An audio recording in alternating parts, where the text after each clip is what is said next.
Once upon a time, there was a struggling game developer who was having zero success with his games. Game after game, they all flopped. Tiring of the disappointment, he decided that if his next game did not become popular, he would quit making games forever. He used the criticism from his last game about the characters being unintentionally creepy to design a horror game that would go on to be one of, if not the most, influential games in the horror genre. This developer's name is Scott Cawthon, and his game was Five Nights at Freddy's. The game was an instant hit. People were obsessed with it.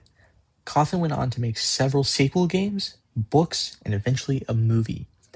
The movie follows the protagonist, Mike, who becomes a night guard at a rundown pizzeria, and his struggle to save his sister, Abby, from possessed animatronics and their creator, William Afton. One of the major themes in the movie is trauma and grief, how it affects the characters, how they deal with it, and the process of overcoming it. Each main character has their own form of trauma and represent the various stages of grief, allowing for deeper insights into their trauma. Mike's trauma is from watching his brother being kidnapped in front of him as a child. He refuses to let go and continuously tries to figure out who took Garrett. Mike's refusal is a perfect example of the first stage, denial. Each of the missing children has trauma from being brutally murdered by Afton and having their bodies stuffed into the animatronics. Their horrible deaths are what allowed their spirits to attach to the animatronics and control them. The violence they exhibit throughout the movie is a byproduct of their traumatic deaths and is their way of expressing their pain. This clearly shows that they are in the second stage, anger. Vanessa, a police officer, is revealed to be the daughter of Afton and has lots of childhood trauma from knowing about all the evil deeds her father had committed. Her trauma keeps going into adulthood as her father forces her to clean up the murders that are committed by the possessed animatronics. She represents the third stage of bargaining. This can be seen through her desire to protect Mike and Abby from Afton, especially on the scene where she yells at Mike. You can do whatever you want with your own life, but if you ever bring Abby back here again, I will shoot you. In an attempt to make up for all the harm she has done to others. Abby is the fourth stage of depression, as throughout the movie, she shows signs of depression like seclusion, not eating, and being heavily antisocial. Her trauma comes from her parents dying when she was young. Trauma is not just represented through the characters, but is visually shown using dreams. The main character, Mike, he forces himself to have recurring dreams where he watches helplessly as his brother Garrett is kidnapped and hopes to try and find the culprit. This is the most traumatic event that has happened to Mike, and he refuses to let it go until he finds his brother's kidnapper. His refusal to let go and move on is heavily affecting both his mental and physical health. Mike is always tired and cannot hold a job for more than a couple of months. Dreams become even more important later in the movie, as they are used to communicate with the missing children. Near the end of the movie, one of the missing children manipulates Mike's dream and uses his dead parents and brother to convince him to give Abby to them, making them say things such as, You've seen her with them. You've seen how happy she is. And It's time to let her go, sweetheart. You were never the right person to take care of her. it is at this point that he agrees to give the missing children Abby, but he instantly realizes what he did. However, it's too late. The animatronics are already going after Abby.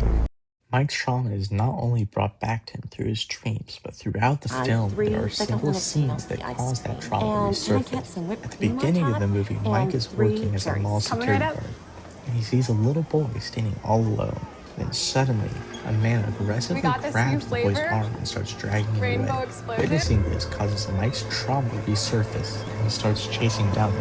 When he catches the man, Mike starts violently hitting him. Come to find out, the man was the boy's father.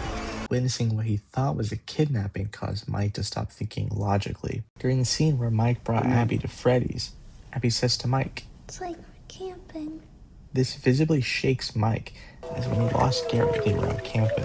The line brings back Mike's trauma and makes him afraid of losing Abby in a similar way. Mike's Aunt Jane attempts to take guardianship of Abby away from him, which parallels the loss of his brother and is a major driving force for Mike to take the job as a night guard.